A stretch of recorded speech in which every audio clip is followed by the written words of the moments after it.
চাকৰি দিয়াৰ নামত বহু লোকৰ পৰা প্ৰবঞ্চনাৰে ধন আদায় কৰা গায়কক আটক কৰিছে আৰক্ষীয়ে। দিছপুৰ আৰক্ষীৰ জালত পৰিছে প্ৰবঞ্চক বাণী মেধি। বহুকেইজন ভুক্তভোগীৰ এজাহাৰৰ ভিত্তিত আটক কৰা হৈছে বাণী মেধিক। এদিন পূৰ্বে হাতীগাঁও আৰক্ষীয়ে 6 মাইল ভিআইপিৰ পৰা গ্ৰেপ্তাৰ কৰিছিলে প্ৰবঞ্চকটোক। মাত্ৰ এদিনতেই জামিন লাভ কৰা প্ৰবঞ্চকটোক পুনৰ গ্ৰেপ্তাৰ কৰিছে দিছপুৰ আৰক্ষীয়ে। মহানগৰীৰ হাটগাঁৱত ঘৰ এই প্ৰবঞ্চক বাণী মেধিৰ। ভিজুৱেলছ দেখুৱাইছো সমান্তৰালকৈ। আৰু যেহেতু আৰক্ষীৰ জালত পৰিছে এটা প্ৰবঞ্চক, চাকৰি দিয়াৰ নামত বহু লোকৰ পৰা প্ৰবঞ্চনাৰে ধন আদায় কৰা গায়কক আটক কৰিছে আৰক্ষীয়ে। দিছপুৰ আৰক্ষীৰ জালত পৰিছে প্ৰবঞ্চক বাণী মেধি।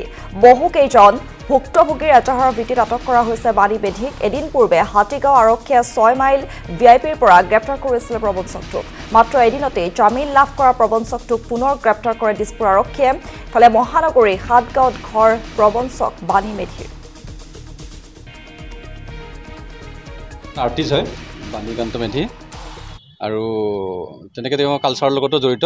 কালচাৰ জগতৰ লগতে তেনেকৈ চিনাকি, আমি প্ৰগ্ৰেম কৰিব মাতোঁ। তেনেকৈ আমাৰ NGO অফিচত আহি থাকে।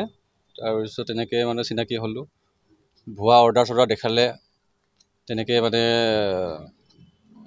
চাকৰি দিব পাৰিম বুলি ক'লে। OSD চিনাকি বুলি ক'লে। তেনেকৈ মই নিজৰ ভতিজা আৰু মানে মামীৰ ছোৱালীৰ কাৰণে দিলোঁ। এই দুজনৰ কাৰণে মই 20 লাখ টকা দিছোঁ।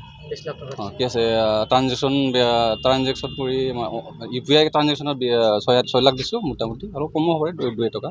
বাকীখিনি 3 কিস্তিত অলপকৈ দিছোঁ। আৰু ছেক্ৰেটেৰিয়েটত দিম বুলি কৈছিলে। আপুনি দুজনৰ কাৰণে বিচাৰিছে? দুজনকৈ বিচাৰিছোঁ। কিমান মানুহৰ পৰা তেখেতে ধন লৈছে?